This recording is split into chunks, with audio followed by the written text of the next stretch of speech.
자, 오늘 드디어 요한복음 17장을 끝내게 됩니다. 요한복음 17장뿐만 아니라 이 요한복음 전체를 통해서 어쩌면 가장 절실하게 가르쳐드리고 싶었던 것은 우리가 익히 알고 있었던 신앙이나 그 믿음에 대한 내용들에 대해서 잘못 알고 있었던 그 개념들에 대한 설명이었다고 생각을 합니다. 개념이라는 게 사실 제일 중요하죠. 왜냐하면 개념이 틀리면 다 틀려버리는 겁니다. 제가 이제 늘 자주 이용했던 이 마태복음 7장 21절 이하의 말씀, 갈수록 두려워지는 메시지가 되는데, 나더러 주여 주여 하는 자마다 천국에 다 들어갈 것이 아니요. 그러니까 주여 주여 하는 자는 못 들어간다라는 말이 아니라, 그렇게 주여 주여를 하기만 하면 다 들어간다라는 말이 아니란 말이죠. 주의 이름으로 선지자 노릇을 하고, 주의 이름으로 귀신을 쫓아내고, 주의 이름으로 많은 권능을 행한다라고 합니다. 그런데 주님은 너희를 도무지 알지 못한다라고 하죠. 여러분 분명하게 확인을 해야 합니다. 선지자 노릇이나 귀신 쫓아내는 일이나 권능을 행하는 것이 이게 얼마나 귀한 것입니까? 웬만한 믿음으로 할 수 있는 게 아니지 않습니까? 그럼에도 불구하고 그 주님이 내가 너희를 도무지 알지 못한다라고 하는 것은 그 행위 자체가 잘못이다라는 것을 말하는 것이 아니라 그 모든 것을 과연 하늘에 계신 내 아버지의 뜻대로 행했는가를 물으시는 거라고 말씀을 드렸습니다. 뜻, 그게 중요하죠. 뜻대로 했느냐, 그 뜻. 그 뜻이 뭐냐? 그게 바로 개념입니다. 그래서 마태복음은 이 내용을 말씀하신 후에 바로 이어서 우리가 잘 알고 있는 그 모래 위에 세운 집과 반석 위에 세운 집을 비교하는 강론으로 연결이 되는 거죠. 같은 집입니다. 평수도 똑같고 재료도 다 똑같고 가격도 동일하고 내부 인테리어도 다 똑같아요. 근데 비가 오고 창수가 오고 바람이 불 때 무너지는 집이 있고 무너지지 않는 집이 있다고 합니다. 그 차이가 뭐냐? 집의 차이가 전혀 없습니다. 집은 똑같죠. 그 기초가 어디에 있느냐 하는 것입니다. 반석이냐 아니면 모래냐 거기에 달려 있다는 거죠. 그 기초가 어디에 있는가라고 할 때 그 기초, 그거를 또 개념이라고 하는 것입니다. 그래서 개념은 너무나도 중요한 것입니다. 다시 말씀드리지만 개념이 틀리면 다 틀려버리는 거예요. 이 부분에 대한 이해를 위해서 제가 좀 실례를 하나 들어보려고 하다가 1시간 동안 말씀 이렇게 준비하고 좀 고민하고 이 말씀을 드려야 되나 말아야 되나, 이것을 예로 써야 되나 말아야 되나 좀 갈등이 생겨서 좀 많은 생각을 했습니다. 저는 하나님의 말씀을 전하는 사람이기 때문에 참 그 자체만 해도 너무 몸둘 바 모르는 감사와 은혜도 있지만 또 그에 못지않은 여러분들만이 이해를 할 수 있을지 모르겠지만 그 괴로움이 있죠. 특별히 제가 이 말씀 속에서 어떤 다른 것들을 지적을 하거나 뭔가 이렇게 비평을 할 때도 분명히 있는데, 그럴 때마다 너는 어떠냐? 너나 잘해. 이제 그런 그 지적부터 늘 받습니다. 참 괴롭습니다. 그렇지만 그렇기 때문에 그 점에 대해서 내 스스로 회개나 반성을 통과하지 않으면 제가 말씀을 전할 그 기본적인 자격이 되지 않기 때문에 늘 그 과정이 저한테는 그 돌이킴의 기회를 가지게 되는 그런 귀한 은혜의 시간이 되기도 합니다. 그래서 참 생명이 되고 참 감사할 뿐입니다. 그러나 반면에 늘 그렇게 좀 자격이 없는 그 송구스러움 때문에 또 몸둘 바를 모르게 되기도 하죠. 이제껏 그래왔고 앞으로도 마찬가지겠습니다만 우리 성도님들이 저를 불쌍히 여겨주시고 제가 자격이 있어서 다른 거를 비판하거나 이거 틀렸어라고 지적하는 것이 아니라는 것을 그걸 알아주시기 바랍니다. 저도 이 말씀 앞에서 동일한 그 말씀에 타켓이 돼서 고치고 또 자르고 끊어내려는 그 진심을 통과해내는 그 과정이 있었다는 것만은 그건 좀 알아주시길 바랍니다. 자, 기초와 개념에 대한 이야기를 하는 것입니다. 보여지는 집의 문제가 아니라는 것입니다. 그만큼 중요한 것입니다. 그 기초가 무엇이어야 하는가를 말씀하신 그 심정, 이 말씀의 심정을 좀 묵상하면서 아버지의 뜻이 아닌 것에 그 어떤 화려한 사역, 아무리 큰 집, 예수의 이름으로 행하는 수많은 행사들, 그걸 통해서도 내가 도무지 너를 알지 못한다라는 그 말을 들어서는 안 되지 않습니까? 그 말을 듣는 것만큼은 피하고 싶죠. 내가 너를 모른다, 하나님이. 그래서 그 말을 절대 들어서는 안 된다라는 절실함을 갖고 메시지를 한번 묵상해 보도록 하겠습니다. 수많은 신뢰들이 분명히 있죠. 이 얘기를 하기 위해서. 근데 바로 최근에, 그러니까 어제입니다. 제가 교회로 급하게 날아온 우리 지방의 공문서를 제가 받아보게 됐는데 상당히 많은 분량을 갑작스럽게. 그걸 보면서 느껴지는 찹찹한 마음을 좀 전해드리려고 하는 거예요. 제가 그 자체를 막 비난하는 게 아니라 가장 최근에 이 말씀을 여러분에게 전하기 위해서 가장 최근에 받은 자극이기 때문에 예화를 한번 들어보는 거죠. 감리교에서는 각 지방회에 어쩌면 가장 귀한 영적 사역이 그 지방성회라는 거죠. 그래서 각 지방마다 그 지방에 속해 있는 소속된 성도님들에게 귀한 영적인 은혜를 공급하기 위해서 사실 뭐 글쎄 거의 모든 감리교의 지방회들이 그 매년 한 번씩 이 사역을 하고 있습니다. 그리고 이제 특별히 아직도 좀 시골에서는 이 지방성회라는 게 참 큰 행사가 되더라고요. 저도 이제 시골에서 목회할 때가 있었는데 지방성회를 하면 막 비가 오는데도 그 야외에 정해진 모임 장소가 있습니다. 물론 위에는 비를 안 맞게 해놓은 거죠. 그 야외에 전부 다 자기 교회 성도님들을 데리고 가서 참 뜨겁게 은혜를 받고 오는 그런 기억들이 많습니다.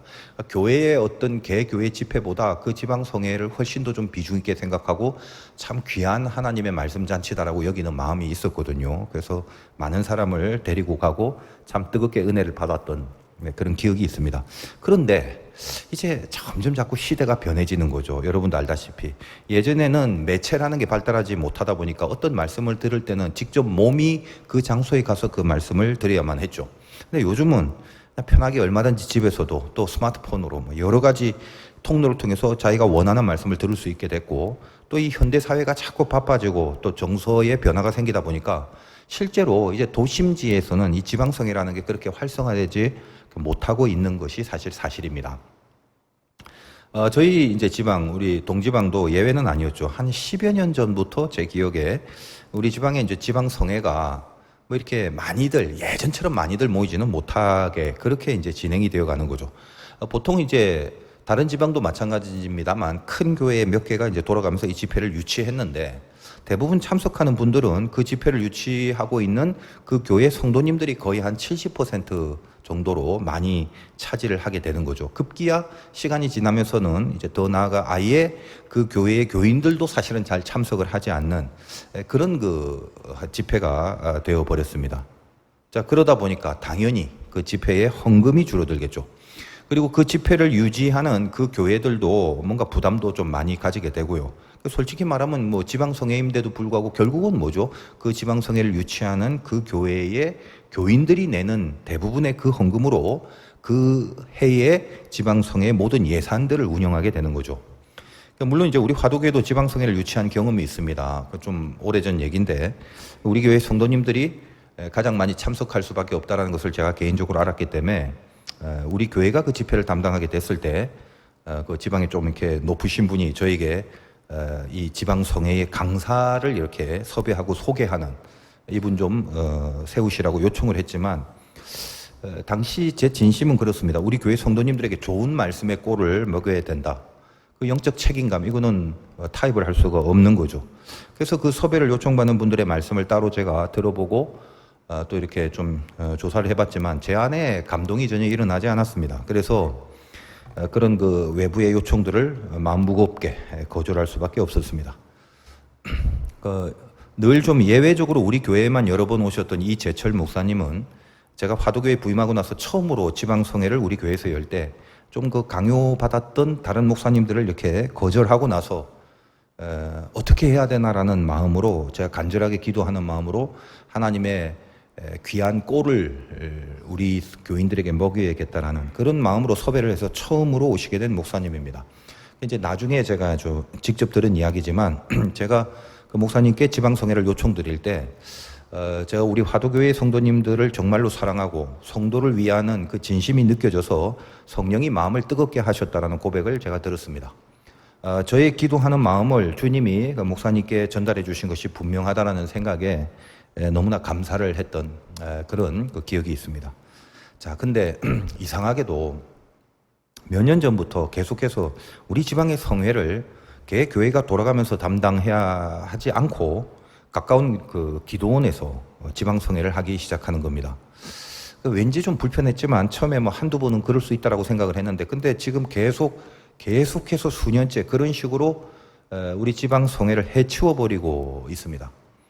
제가 뭐 자세하게 말씀드릴 필요는 없을 것 같고요. 제 이유는 하나뿐입니다. 제가 오해하지 말 것은 이 점이 뭐 저 점이 이게 잘못이고 뭐 그런 제가 비판할 자격이 있는 건 아니죠. 전체의 구도와 흐름과 그 가운데 있는 동력이 뭔가라는 것을 제가 지적을 하려고 하는 것입니다. 이유가 하나뿐이죠. 왜 계속해서 수년 동안 지방의 집회인데, 지방의 성회인데 지방의 교회가 안 하고 그 기도원에서 하느냐? 기도원이기 때문에 다른 교회 성도들이 많이 오죠. 우리 지방의 개교회의 행사를 하는 것보다 더 많은 헌금이 거두어지고, 특별히 그 기도원에서 그 집회를 유지했다는 이유로 또 별도의 금액을 만들어서 우리 지방에 지원을 하고 있기 때문입니다. 그 지원받은 큰 돈이 어떻게 어떤 식으로 쓰여지는가에 대한 보고들이 좀 희미하더라고요. 그러다가 이번에 또 이 해도 동일하게 후루룩 그냥 뭐 하는 듯 마는 듯 모르게 문서 하나로만 그 기도원에서 우리 지방의 성회를 또 유치한다고 하면서 거기서 지원받은 돈을 어떻게 어떤 식으로 또 사용을 했다라는 보고들이 거의 없다가, 아마 제가 요건 잘 모르겠습니다만 그 지방의 일을 중에 몇 가지 하시는 우리 교회 그 장로님들의 올바른 지적을 통해서 뭔가 급하게 이거를 빨리 이런 식으로 해야 되겠다. 아마 글쎄 그것 때문이라고 저는 생각을 하는데, 그 어려운 교회들의 상태도 막 정리를 한 문서, 그리고 그 지방성회를 통해서 들어온 보조비와 지원금을 지원받는 그런 대표적인 교회들 한두 개 이름, 그 목사님들에 대한 이름, 그리고 보고서, 어려운 교회들을 쭉 실태를 적은 보고서, 뭐 이런 것을 뭐 이렇게 갑작스럽게 토요일 날 그 지방회를 통해서 받아보게 된 겁니다. 근데 그걸 보는데 마음이 그냥 뭐 왠지 모르게 불편해요. 돈이 많이 나오게 되고 그 기도원에서 뭐 많이 지원을 해줘갖고 많은 어려운 교회들을 도왔다, 그 자체를 잘못이라고 보진 않습니다. 적어도 그 기도원과 관계되고 그 출신들의 어떤 그 교회들은 비교적 더 많은 지원을 받았고, 또 그 외에 우리 지방의 작은 교회들이 지원금을 받아서 어려운 형편을 도왔다라는 자체가 그게 뭐가 나쁜 일이겠습니까? 그리고 지원받은 교회가 내가 이렇게 지원을 받았는데 저처럼 이렇게 이 전체 구도와 행사에 대해서 나쁜 소리를 할 리가 있겠습니까? 다 그냥 마음으로 감사하고 고맙죠. 받았는데 제가 마음이 불편한 이유는 돈이라는 것이 이 행사의 중심에 있다라는 이유입니다. 지방성회라는 이름으로 그 이름을 걸고 열렸잖아요.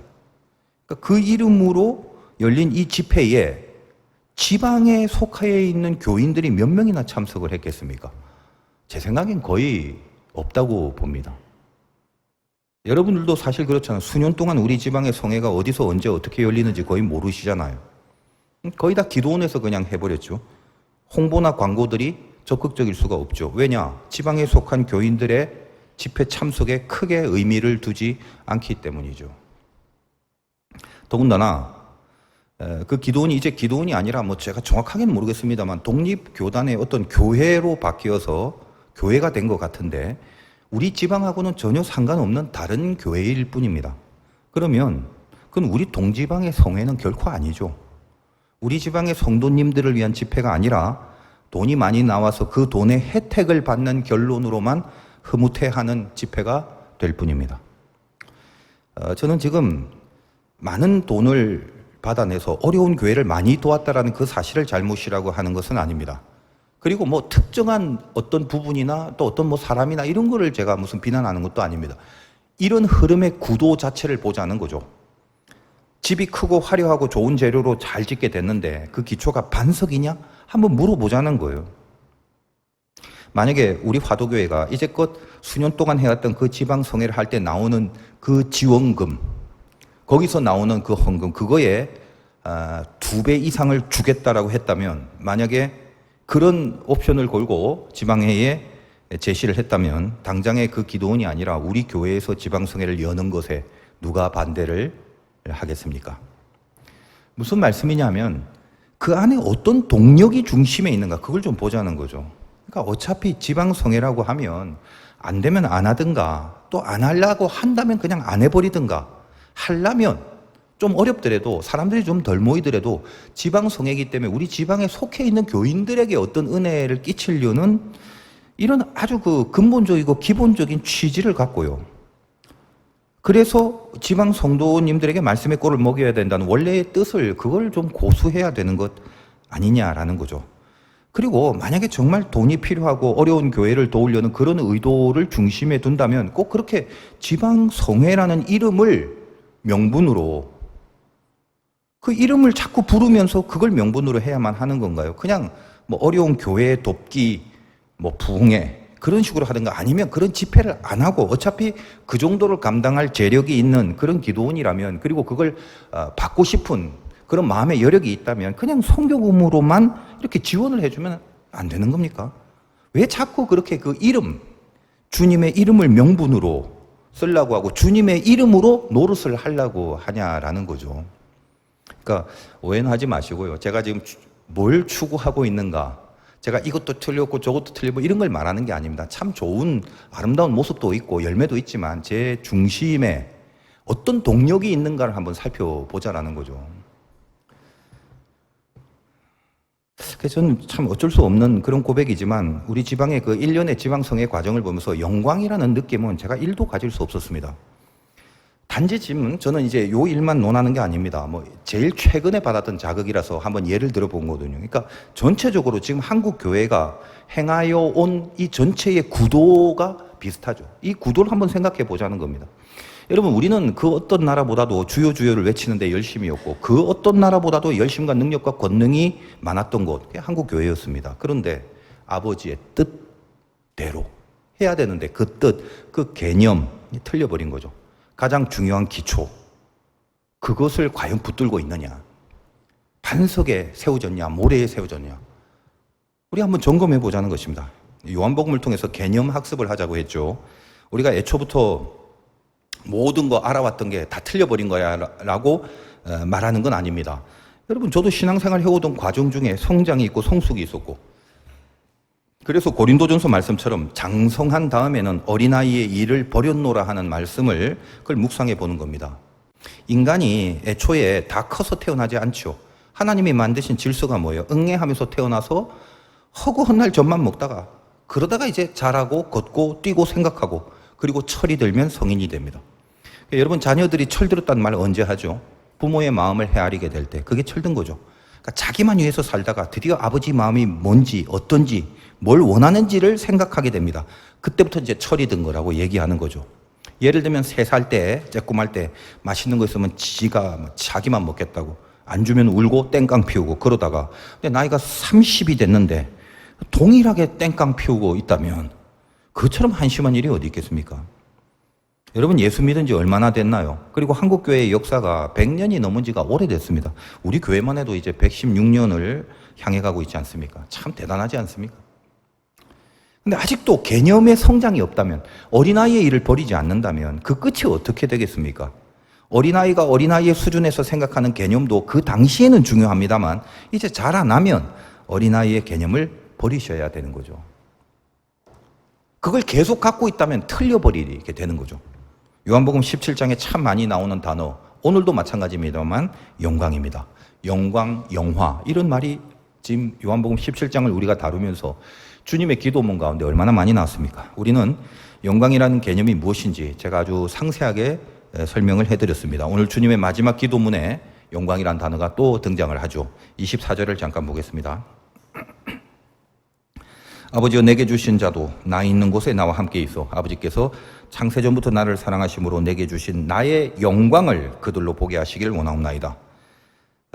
너무 이제 좀 계속적으로 말씀드려서 이야기가 좀 하기가 싫지만 이제는 마지막이기 때문에 또 한번 정리해 봅시다. 주님이 하신 기도 3파트, 자기 자신을 위한 기도, 제자를 위한 기도, 그리고 이 세상을 위한 기도. 근데 이 세상이라는 게 조금 정의를 규명을 해야 된다고 그랬죠.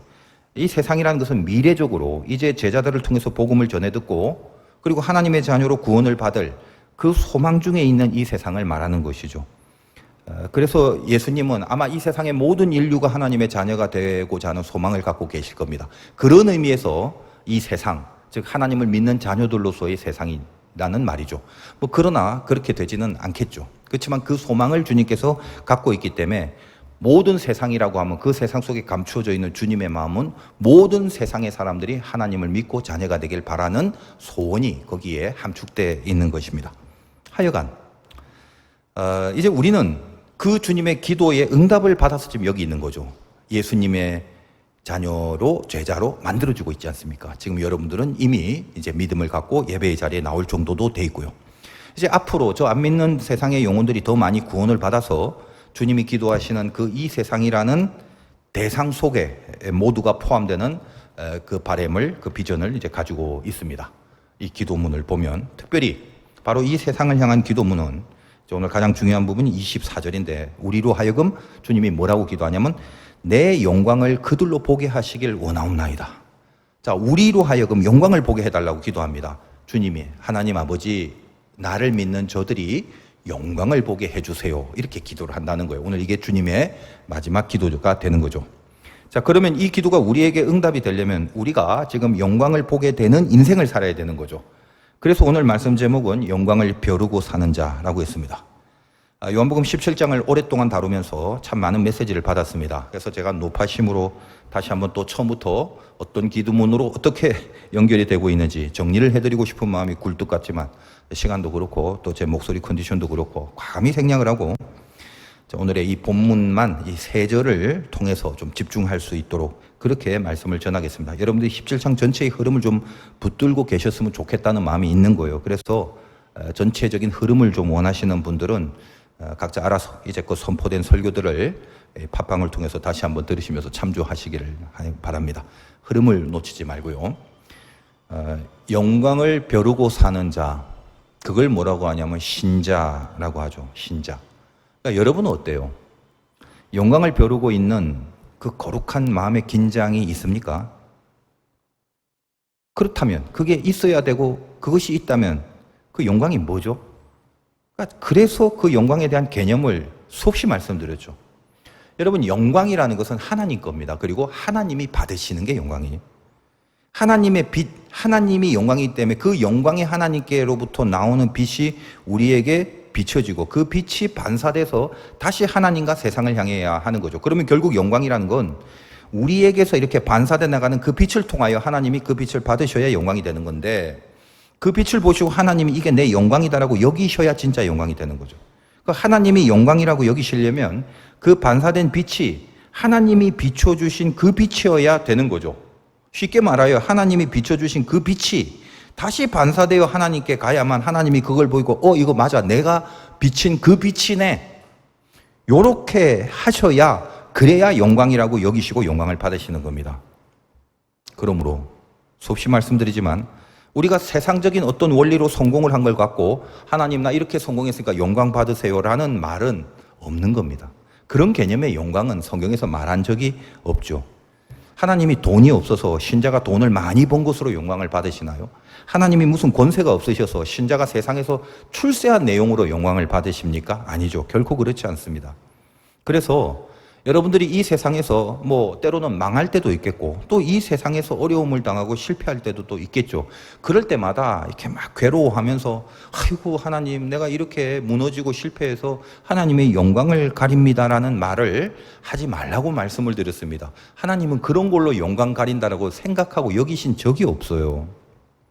이제껏 제가 말씀드린 거 다 각설하고 결국 그렇다면 진짜 영광의 샘플은 주님을 통해서 보여줬죠. 주님의 기도문 속에 그런 게 나오죠. 주님의 영광이 진짜 영광이라는 것만 일단 기억하시기 바랍니다. 그리고 주님이 자기 자신을 위하여 기도할 때 그 영광, 자기의 영광을 위해서 이미 다 요한복음 17장 앞부분에서 그 기도를 하셨습니다. 자, 그럼 주님의 영광이 진짜 영광이고 영광의 가장 정확한 샘플인데 그 주님의 영광이 뭐죠? 그냥 다 빼고 딱 한마디로 죽는 거, 그거죠. 우리가 이제까지 생각해왔던 하나님 앞에 영광 돌린다라는 그런 내용의 원리에 그런 어떤 그 사건들은 하나도 없습니다. 그냥 주님은 죽는 거, 그겁니다. 죽는 게 뭐죠?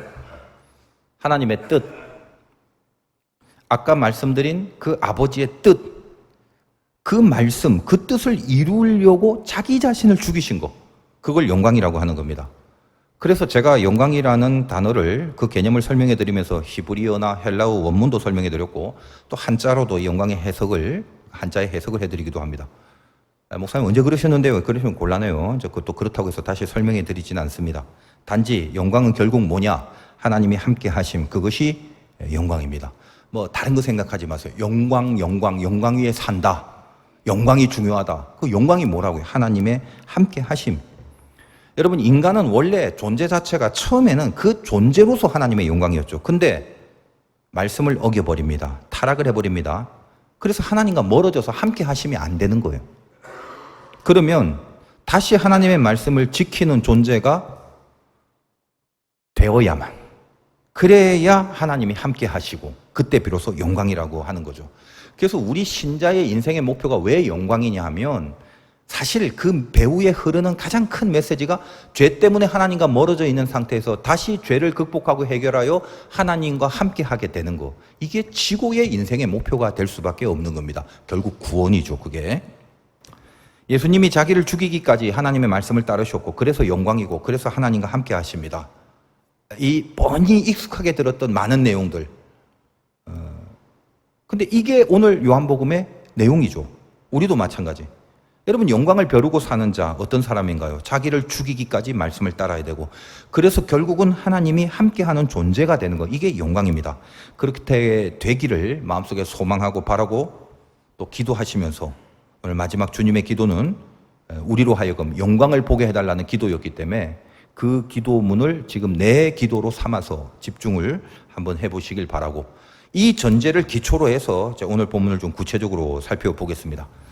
여러분이 오늘 예배를 통해서 이제 말씀을 듣는 내내 좀 기도하는 마음이 있으시길 바라요. 하나님, 오늘 주님의 기도를 제가 봤는데 이 기도가 응답이 됐으면 좋겠습니다. 그리고 당연히 주님의 기도이기 때문에 응답될 수밖에 없는 겁니다. 하면서 하나님 영광을 벼르고 살아가는 인생이 되게 하옵소서, 그 심령으로 좀 따라와 주시기를 바랍니다. 여러분 24절 다시 한번 앞부분 볼게요. 아버지여, 내게 주신 자도 나 있는 곳에 나와 함께 있어 아버지께서 창세전부터 나를 사랑하심으로 내게 주신 나의 영광을 그들로 보게 하시길 원합니다. 우리로 하여금 하나님, 저들이 하나님의 영광을 보길 원합니다라고 기도를 하셨는데 그 앞부분에 내게 주신 자도 나 있는 곳에 함께 있어 라는 표현입니다. 나라는 것은 주님이니까 주님이 지금 있는 곳이 어딘가요? 거기에 우리들로 함께 있게 해달라는 마음인데, 어디 뭐 갈릴리에 있나요? 예루살렘에 있나요? 그런 공간적 의미가 아니죠. 자, 영광을 논하면서 자기가 있는 곳이라고 할 때는 아까 제가 영광이라는 건 하나님과 함께 하는 거라고 했으니 지금 주님이 계신 나 있는 곳은 어떤 3차원적인 공간이 아니라 하나님과 함께 하는 상태를 말하는 것입니다. 결국 무슨 말인가요? 하나님, 저들이 하나님과 함께 하는 존재가 되기를 바랍니다. 그 기도죠. 그게 영광을 보게 해달라는 내용이잖아요. 여러분 다시 한번 영광이라는 말을 할 때마다 함께함이라는 걸 늘 기억하십시오. 영광은 함께함입니다. 그것뿐입니다. 부자가 돼갖고 부자가 돼도 자기를 죽일 수 있고 자기를 살릴 수가 있죠. 그러니까 부자가 돼서 자기를 죽이면서 하나님과 함께함을 이루어냈다면 그 부유함이라는 게 영광의 도구가 되는 거고, 망해서 자기를 죽이게 되고 하나님과 함께함을 이루었다면 그 망한 것이 영광의 도구가 되는 거다, 이 말이에요. 영광은 어떻게 되느냐 전의 문제예요. 하나님과 함께함이 있냐 없냐의 문제라고 수없이 말씀을 드렸습니다. 그리고 이 이야기는 사실 요한복음 15장부터 본격적인 주님의 마지막 강론이 연결되어 나오는데, 오늘 이 시점까지 우리가 잘 알죠. 요한복음 15장 뭐죠? 포도나무와 가지 비유. 생각나시죠? 붙어 있어야만 한다, 그거였지 않습니까? 붙어 있으라는 것이 함께함이고 그게 영광이다, 그 말이죠. 결국 저번 시간에 다루었던 그 하나됨이라는 의미도 다 같은 맥락의 메시지가 되는 것입니다. 우리는 믿음을 가장 중요하게 여기는데, 우리가 그토록 중요하게 여기는 믿음은 결국 뭐냐? 뭘 믿는 거죠? 예수님이 메시아고 구원자라는 걸 믿는 건데, 그 믿음이라는 것은 하나님이 함께 하심으로 주어진 열매가 되는 거지, 내가 믿으려고 해서 믿어지는 것도 아니고 내 안에서 내 실력으로 만들어내는 내용이 아닙니다. 믿음은 그 함께 하심이라는 게 결국은 뭐냐면 하나님이 나에게 주신 믿음 때문에 함께함과 같이 또 연결이 되는 거가 되는 거거든요. 그 말을 오늘 25절에서 하게 됩니다. 25절 볼게요. 의로우신 아버지여, 세상이 아버지를 알지 못하여도 나는 아버지를 알아사옵고 그들도 아버지께서 나를 보내신 줄을 알아사옵나이다. 그들, 우리도 예수님이 하나님께서 보내주신 메시아다라는 걸 알게 됐다라는 거죠. 근데 그 처음 시작할 때 능력이 많으신 아버지라고 안 하고 의로우신 아버지 이렇게 부릅니다. 그 의라는 게 뭐죠? 늘 얘기했죠. 어떤 조건, 행위, 착한 어떤 행동, 실력 이런 게 아닙니다. 그 복음입니다. 그리고 이 의에 대한 개념도 제가 여러 번 말씀드렸습니다만 그 어린 양의 죽음을 상징하는 의로울 의자라는 한자를 제가 설명을 했죠. 제단 위에 그 양을 올려놓은 모양, 이게 의로울 의자잖아요. 그러니까 내가 선하게 또 무슨 뭐 착하게 뭐 의롭게 행동하고 살아서 의가 생기는 게 아니라 오직 어린 양의 보혈, 예수 그리스도가 나를 위하여 죽으신 그 죽음, 당신의 아들을 하나님이 죽이시는 방법으로 우리에게 은혜와 믿음을 주는 거, 그게 구원이고 그게 의다라는 거, 그거 외에는 의가 없습니다. 근데 그걸 누가 알고 있었다는 것입니까? 주님은 알고 있었다는 것이죠. 하나님의 의가 뭔지. 그래서 의로우신 아버지라고 부릅니다. 주님과 달리 제자들이나 일반적인 사람들은 어떻게 알고 있습니까? 우리는 하나님을 믿는다고 하면서 지금 당시의 제자들, 아직은 성숙하지 못한 제자들이 어떤 생각했죠?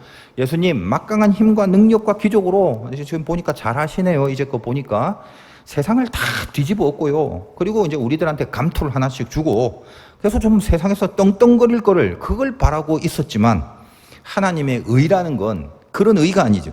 당신의 아들을 죽이시는 것이고 그게 하나님의 뜻이고 그것이 영광이라는 그 개념이라는 걸 예수님은 알고 있었다는 거예요. 그래서 저 세상의 일반 사람들이 생각하는 그런 메시아의 삶을 살지 않았죠. 하나님의 뜻, 하나님의 말씀에 순종하여 자기를 죽이는 그 길을 결국은 가시게 되는. 왜? 예수님은 하나님의 의가 뭔지 알았기 때문에. 그 말씀에 예수님이 순종함으로 하나님과 붙어 있어서 함께함을 이루셨기 때문입니다. 25절 다시 한번 읽어보세요. 의로우신 아버지요 세상의 아버지를 알지 못하여도. 그렇죠. 세상의 아버지의 의라는 걸 어떻게 알겠습니까? 나는 아버지를 알아싸웠고 그들도, 즉 예수 믿는 우리들도 아버지께서 나를 보내신 줄 알아싸움나이다. 그 의 때문에 그렇다라는 겁니다. 이해하시죠? 그리고 이제 마지막으로 하나님의 그 사랑으로 인해서 그 함께함의 영광, 하나됨의 영광, 붙어있는 영광, 결국 구원을 받는 영광, 그거를 위하여 세상이 그쪽을 향해 나갈 수 있기를 기도하시면서 주님의 기도는 끝이 나는 것입니다. 다시 말하면 인류가 이 죄에서 벗어나서 하나님의 자녀가 되는 그 소망을 저 깊은 곳에서 간절히 소원하면서 주님은 기도를 마치고 있다는 거죠. 26절 보겠습니다. 내가 아버지의 이름을 그들에게 알게 하였고 또 알게 하리니. 앞으로도 주의 이름을 알려서 복음으로 인한 구원, 하나님과 함께함을 만들어내겠다는 거죠. 또 알게 하리니 이는 나를 사랑하신 사랑이 그들 안에 있고 나도 그들 안에 있게 하려 함이니이다. 이렇게 말씀을 마감합니다. 이 세상 사람들이 이제는 타락한 죄에서부터 다시 하나님께로 가는 그 구원을 받고 원래의 타락하기 전에 그 영광, 즉 하나님과 함께함의 영광을, 그걸 보이는 그 소망을 간절히 하시는 인류 구원의 소원을 기도하시면서 주님의 기도는 끝나게 되는 겁니다. 오늘도 여전히 참으로 드릴 말씀이 많지만 다시 한번 그냥 영광이라는 이 개념에만 집중해 보도록 합니다. 제가 오늘 본문 말씀을 설명하기 위해서 늘 여러분이 들었던 그 익숙한 소리들을 참 많이 했어요. 그래서 감각도 잘 안 오는 함께함, 붙어있음, 하나됨, 영광, 기타 등등 수없이 많이 들었던 좋은 말인 거 다 아는데 그렇다면 그게 맞는 거고 그걸 그렇게 하나님이 성경을 통해서 강조한다면 나는 과연 그 영광을 위해서 지금 뭘 어떻게 하고 있는가를 분명히 하고 가시라 이 말이에요. 좋은 얘기 잘 들었어가 아니라 원래 알고 있던 소리 반복해서 수없이 들었네로 끝나지 마시고 나는 지금 뭐 하고 있습니까? 성경은 우리가 하나님과 함께 붙어 있는 상태를, 그게 영광이고 그게 맞다면, 정말 그 신앙의 삶을 산다면 그걸 증명하라는 기준을 은연중에 우리들에게 제시하고 있다는 것을 알 수 있습니다. 여러분이 영광이 맞고 함께임이 맞고 붙어있음이 맞고 구원받은 자가 맞고 뭘로 증명할 거예요? 증명 안 할 건데요. 뭐 그럼 할 수 없고요. 스스로 점검을 해봐야 되지 않습니까? 내가 정말 그런지 아닌지를 스스로는 확인을 해야 되지 않겠습니까? 이미 요한복음 15장부터 계속해서 제시하는 메시지가 그거죠. 그럼 우리가 어느 부분에서 하나님과 함께하며 영광을 향해 가고 있다는 것을 어느 부분에서 우리가 증거하고 증명할 수 있을까? 오직 하나님의 열매는, 여러분 포도나무 가지부터 붙어 있으면 열매를 맺는다고 그랬죠. 그러니까 오직 하나님, 오직 성령의 열매는 이렇게 시작하는 유명한 성경이 있죠. 그걸로 확인을 하시면 되는 겁니다. 열매라는 표현을 왜 하죠? 나무에 붙어 있어야 그 가지에서 열매가 나오는 겁니다. 그 열매를 보면 그 가지의 정체를 알 수 있잖아. 이 가지가 어떤 나무인지는 뻔하잖아. 가지에 무슨 열매가 있는가를 보면 되지 않습니까? 그럼 여러분이 정말 하나님과 함께하고 있는 구원받은 상태 맞나요? 그토록 수없이 말했던 영광이 그렇게 중요하다는 걸 안다면 그 영광, 그 함께함을 벼르고 있는 인생이 맞나요? 그럼 그게 맞는지 틀리는지를 갈라디아서 5장 22절 이하에서 확인하고 증명을 해야 되는 것입니다. 찾아봅니다. 갈라디아서 5장 22절 308페이지 정도에 있습니다. 신약성경.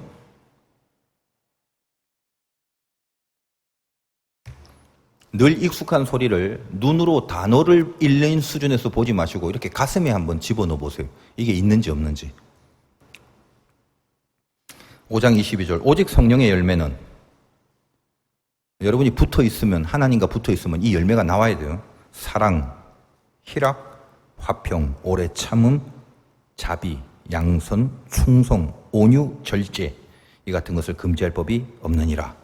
이 부분을 그대로 놓고 생각해 봅시다. 이거 성령의 9가지 열매라고 그러는데 좋은 말이죠.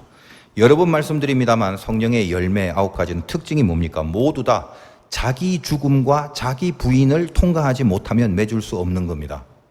그럼 여러분이 이해를 하셔야 될 게 자기 죽음이라는 건 결국 인격의 영역이죠.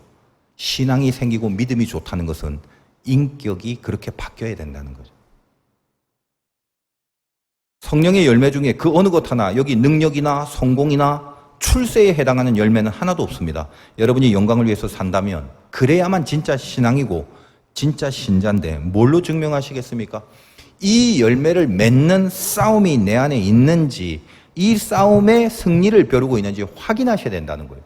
아직은 말씀드렸다시피 실력이 완성되지 않기 때문에 온전한 이런 열매들이 다 맺을 수는 없습니다. 그러나 적어도 이 열매를 로망하고 있는 자기와의 싸움이 있냐라는 걸로 증명을 하시오. 여러분, 뭐가 여러분 안에 있어요 도대체? 그리고 뭐가 여러분을 통해서 나오고 있는 중입니까? 제가 조금 더 신랄하게 한번 점검을 해보겠습니다. 만약에 여러분들이 이 성령의 열매를 맺는 인생을 전혀 살고 있지 않다면 하나님과 붙어있는 상태가 아니라 하나님과 멀어져서 육신대로 살아버리는 상태일 뿐입니다. 갈라디아서 오늘 방금 읽은 이 본문 위에 16절부터 성령의 열매와 반대되는 내용들이 나옵니다. 이 부분도 여러분이 읽을 때 눈으로 읽지 마시고 가슴속에 나에게 육신의 일들 중에 이런 것들이 강하게 있구나를 순식간에 확인을 한번 해보시기 바랍니다.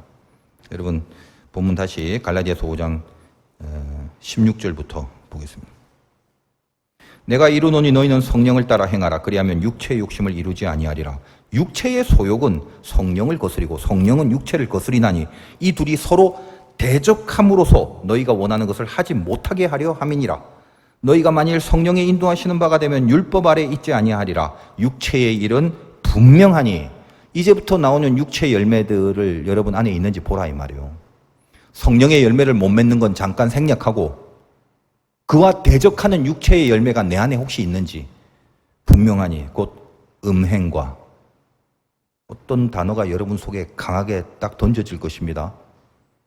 더러운 것과 호색과 우상숭배, 주술, 원수 맺는 거, 그리고 분쟁하는 거, 시기, 그리고 화내는 거, 분노, 분냄, 당을 지어서 서로 조롱하고 저주하고 욕하고 비난하는 거, 분열, 이단, 투기하는 거 어디에? 술 취함, 방탕함, 또 그와 같은 것들이라. 전에 너희에게 경계한 것 같이 경계하노니 이런 일을 하는 자들은 하나님의 나라를 유업으로 받지 못할 것이요. 요 이야기를 하고 성령의 열매를 얘기하죠. 여러분 방금 이런 이 10대까지의 이 육신의 일 중에 여러분 속에 뭔가 이렇게 진하게 들어가 있는 뭔가가 다 있습니다. 어떤 것과 싸우고 있나요? 중요한 건 있냐 없냐의 문제가 아니라 싸우고 있냐요. 싸우고 있냐. 제가 시간만 있다면 이 육체의 것들 지금 하나하나 다 자세하게 좀 다루고 싶습니다.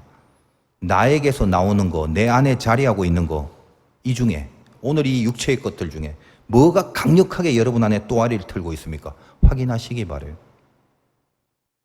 육체의 일과 성령의 열매 사이 충돌 속에 우리는 살아가고 있는데 오늘 마지막으로 아주 중요한 이 싸움의 승리를 우리들에게 제시하는 중요한 단서가 하나 제공이 되고 있죠. 그게 갈라디아서 5장 18절입니다.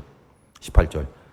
너희가 만일 성령이 인도하시는 바가 되면, 그렇죠. 우리는 그래서 이겨야 될 것 아니겠습니까? 육신의 일이 아니라 성령의 열매를 맺어야 되는데 성령의 인도하시는 바가 되면 율법 아래에 있지 아니하리라 라는 얘기죠. 이제 마지막인데 잘 한번 생각해 보시기 바랍니다. 율법 아래 있지 않다. 이 말씀이 얼마나 강력한 메시지인지 아셔야 됩니다. 그럼 우리는 어디 안에 있는데? 우리 요한복음 통해서 하나님이 늘 말씀하시죠. 너희는 복음 안에 있다. 여러분의 싸움이 어때요? 육신의 일과 성령의 열매, 이 두 가지 내용을 두고 어때요? 성령의 열매를 맺을 자신이 있습니까?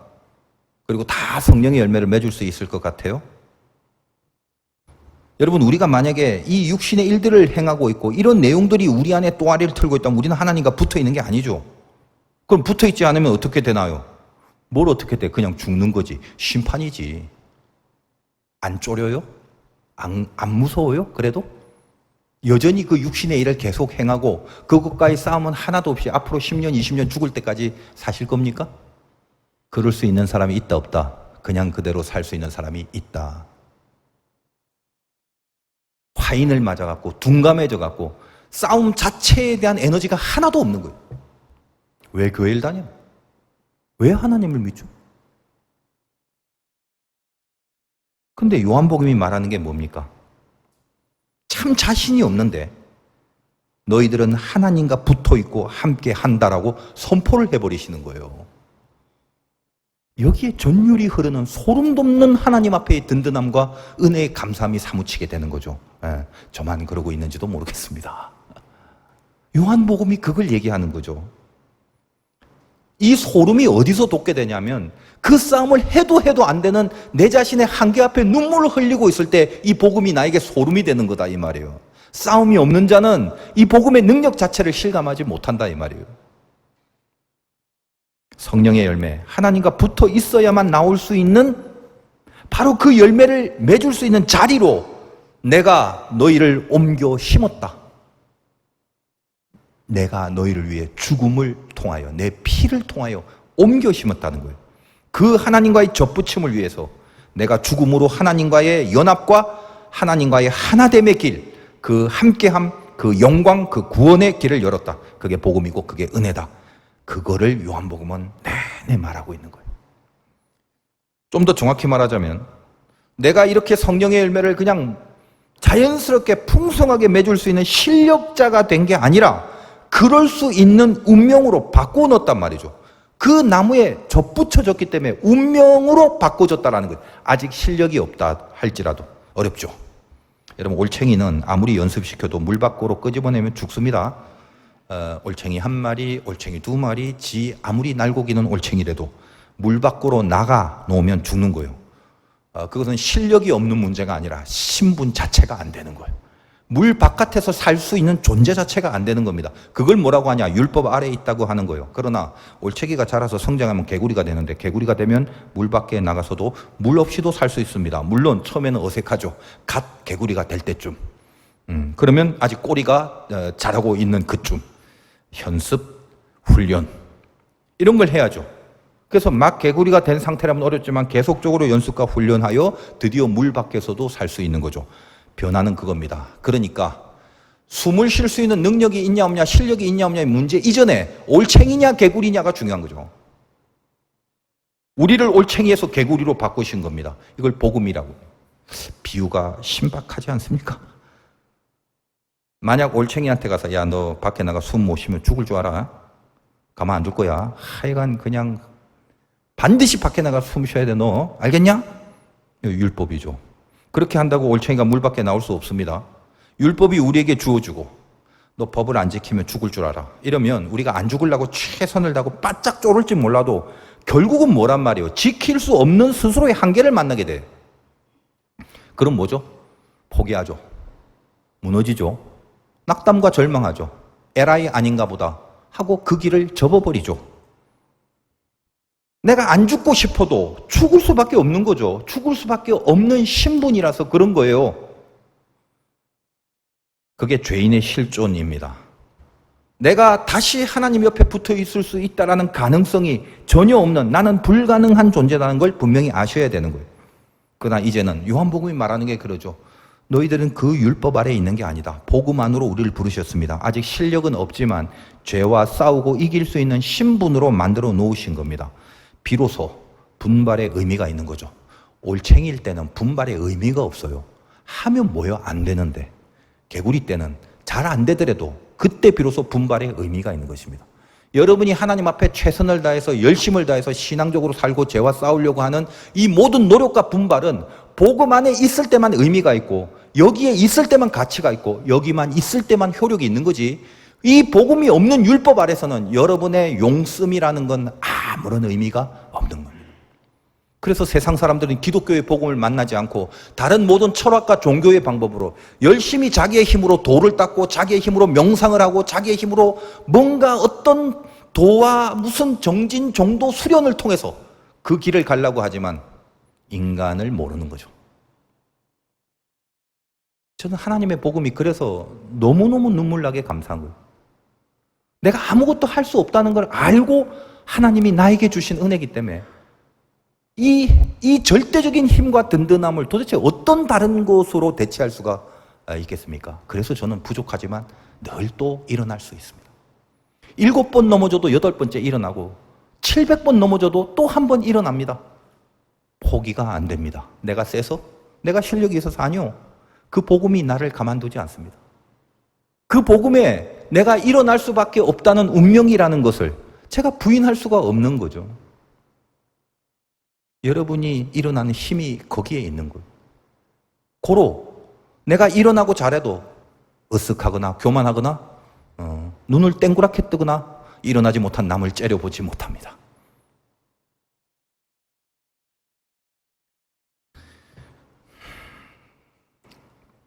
싸우기만 하면 이길 수 있는 승률을 허락하신 운명의 존재들이 여러분 다 되었다는 거예요. 여러분이 어디에 있는지를 이걸 제일 먼저 확인하셔야 됩니다. 죄를 지을 수밖에 없는 이 자리에 있지 않습니다. 죄를 이길 수 있는 자리로 불러놓으셨습니다. 아직 이 모양인데요. 괜찮습니다. 아직 이 모양이지만 여러분의 자리는 죄를 이길 수 있는 자리라는 걸 알고 시작하셔야 됩니다. 살다 보면 실패할 수도 있어요. 죄의 문제뿐만 아니라 영적인 문제뿐만 아니라 현실적으로도 그렇죠. 망할 수도 있고 아플 수도 있고 상처받고 얻어 터질 수도 있고 관계에 있어서 갈라서야 되고 헤어질 수도 있고 그러다가 바닥을 치고 넘어져 있을 수도 있습니다. 그러나 그 모진 바람과 창수가 우리의 자녀된 자리를 없앨 수는 없습니다. 흔들릴 수는 있어도, 그죠? 주님이 흘리신 죽음의 피, 그게 반석인데 우리가 이 복음과 이 그리스도의 보혈과 은혜의 반석 위에 세워졌기 때문에 바람 속에 약간 흔들릴 수는 있지만 결코 넘어지거나 부러지거나 쓰러지는 자리에 있지 않습니다. 그러지 못하는, 그럴 수 없는 자리에 우리를 심어 놓으신 거죠.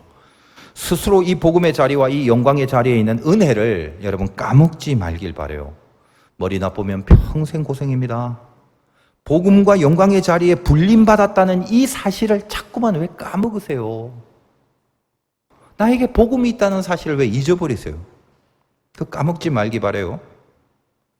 주님이 죽으셔서 하나님과 함께 있는 그 자리로 붙여놓은 사람들은 그래서 머리를 쓰지 않습니다. 믿음을 쓰면서 살아갑니다. 머리를 쓴다는 게 뭐고 믿음을 쓴다는 게 뭐죠? 머리는 이해를 하려고 그러고 믿음은 해석을 하려고 그러죠. 이해를 해서 얻은 결론은 실체가 아닙니다. 해석을 해서 얻은 결론이 실체죠. 여러분 민수기에서 가나안 땅을 정탐한 사람들 보십시오. 머리 써서 이해한 사람들, 그래서 그들의 운명이 어떻습니까? 못 들어갔죠. 믿음으로 해석을 한 사람들은 그 가나안이 약속의 땅이라는 것으로 하나님께서 허락해 주시고 그 땅으로 들어가잖아요. 그걸 실체라고 하는 거. 예수 믿은 사람의 운명의 실체가 거기에 있다는 이 놀라운 사실을 잊지 마십시오. 나쁜 머리를 자꾸 쓰지 말라 이 말이에요. 나한테 주어진 상황들이 너무 아프고 괴로운 게 있다 할지라도 주어진 상황을 머리로 이해하지 말고 믿음으로 해석하며 나아가야 되는 거. 이게 신자의 인생인데 믿음의 자녀들 중에 제일 못난 사람들이 누굽니까? 자기 생각으로 결론 다 내버리고 혼자 낙담하고 있는 거죠. 뭐라고 한다? 그걸 율법 아래에 있는 자들. 자기 머리로 파악한 현실이 전부라고 생각하는 거죠. 다시 신자는 이해하고 사는 거 아닙니다. 해석하고 사는 거예요. 여러분이 믿음으로 해석할 때 그게 나한테 실체가 되고 운명이 되는 거다 이 말이에요. 하나님은 그렇게 여러분들 이끄십니다. 믿음이 뭐라고요? 어떤 상황이라도 하나님이 주시는 영광의 기회로 여기는 거. 이 믿음을 갖고 있기 때문에 나에게 닥친 모든 것들이 다 영광의 기회가 되는 거예요. 그게 믿음입니다. 날 때부터 소경된 자라 할지라도 영광의 기회를 주시잖아요. 그게 예수 믿는 사람의 운명이라는 거예요. 마귀는 자꾸 우리로 하여금 현실을 보게 만들고 그 현실을 머리로 판단하게 만듭니다. 그러면 100%예요. 무조건 절망과 낙담밖에 없어요. 무기력해져요. 의미가 없고 허무해지죠. 하나님이 당신의 아들을 죽이심으로 우리를 이 영광의 자리로 불러주셨습니다. 고로 영광을 벼르기만 하면, 그 중심에 영광을 벼르는 힘과 에너지가 조금이라도 있다면 인생의 모든 것은요, 영광이 아닐 게 하나도 없는 것입니다. 쳐다보고 바라만 보세요. 도처에 영광이 깔려 있는 거예요. 그게 하나님의 자녀의 인생이죠. 뭘 자꾸 해결하려고 용 쓰지 마세요. 여러분은 죄와 싸우는 게 중요합니다. 그 가장 중요한 그건 안 하고 다른 걸로 신앙의 이름과 주의 이름으로 용 쓰지 말라 이 말이에요. 최악의 상황에서도 여러분은 그 최악의 상황을 해결하기 전에 최악의 상황 안에 있는 죄와 싸워야 되고, 최선의 상황에서도 그 최선을 즐기기 전에 오히려 더 강력하게 다가오는 최선의 상황 속에서의 죄와 싸우셔야 됩니다. 그 안에서 내 육신을 따르려는 아까와 같은 욕정들을 자꾸만 죽이시고 아까 읽었던 그 성령의 열매를 맺기까지, 여러분은 지금 영광을 벼르고 있다면 주님처럼 그 열매를 맺으려고 피를 흘리고 있어야 되는 것이에요. 여러분, 주님처럼 피를 흘리셔야 되는 거예요. 피 안 나오는데요, 그럼 눈물이라도 흘리셔야 되고, 눈물이 안 나오는데 그럼 땀이라도 흘리시라 이 말이에요. 그렇게 살아가십니까? 주님이 우리를 위해서 그 기도를 하셨잖아요. 오늘 하나님, 저들이 영광을 보게 해주세요. 그 기도의 응답을 오늘 이 예배 가운데 여러분의 결단으로 증명해 나가시기를 주님의 이름으로 축원드립니다.